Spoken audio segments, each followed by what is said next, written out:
Hello everyone, in this video we will be discussing improper integrals with infinite limits, focusing on case 1.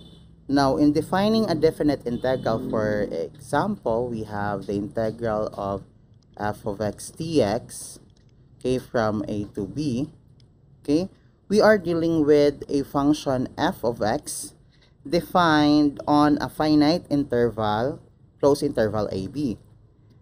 And also, we assume that f does not have any infinite discontinuity on the given interval. In this section, we extend the concept of a definite integral to the case where the interval is infinite, and also to the case where f has an infinite discontinuity on the given interval ab. In either case, the integral is called an improper integral. So now, there are cases that we will be discussing, okay, under this topic. And first, we will have case 1. Now, in case 1, if f is continuous for all x greater than or equal to a, and this limit exists, then the improper integral, this one, so the integral of f of x dx from a to positive infinity, is just equal to the limit of the integral of f of x dx from a to t, where t approaches positive infinity. So therefore, in this case, we replace positive infinity by a variable t, and we will let that variable approach positive infinity. If the limit exists, then we say that the improper integral is convergent. Otherwise, we say that the improper integral is divergent. Okay? So for us to understand further this concept, let us consider this example. So dito, we have the integral of the function ln x over x dx from 1 to positive infinity. Now, from the given case, ang gagawin natin is to replace positive infinity by a variable t.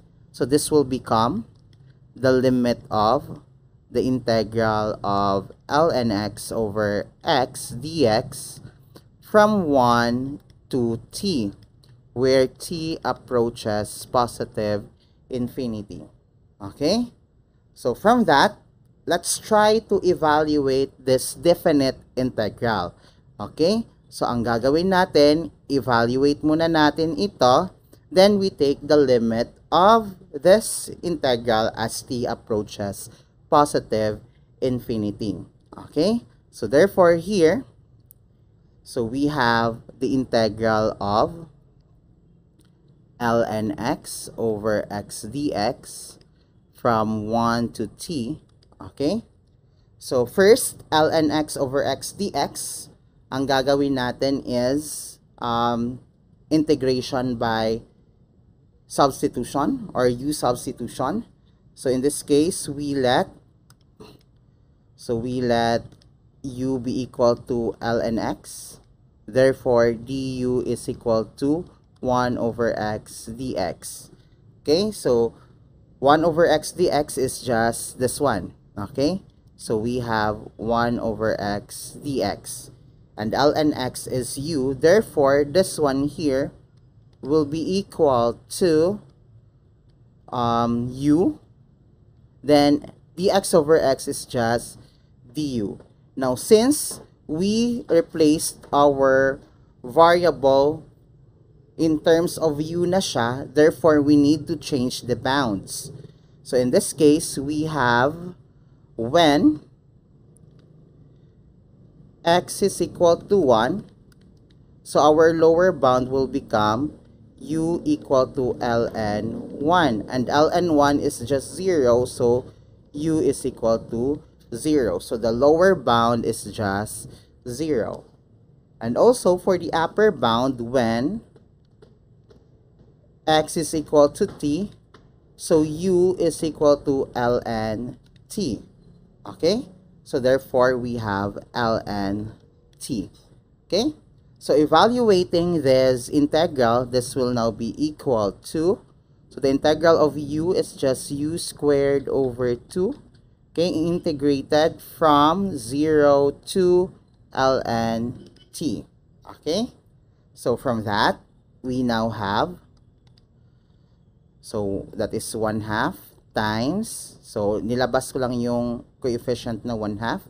Then you substitute, so this will be ln t squared minus 0 squared, right?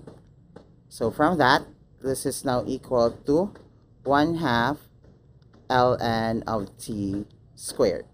Okay, so substituting that one here, so we have the limit of 1/2 times ln of t quantity square, okay, as t approaches positive infinity.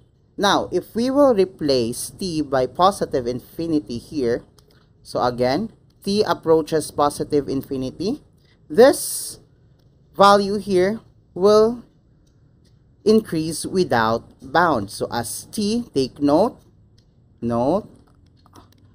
as t approaches positive infinity, so 1/2 of ln t squared will also approach to positive infinity. Therefore, the limit of this expression here is just equal to positive infinity. That means that the integral is divergent. Okay? So I hope that is clear.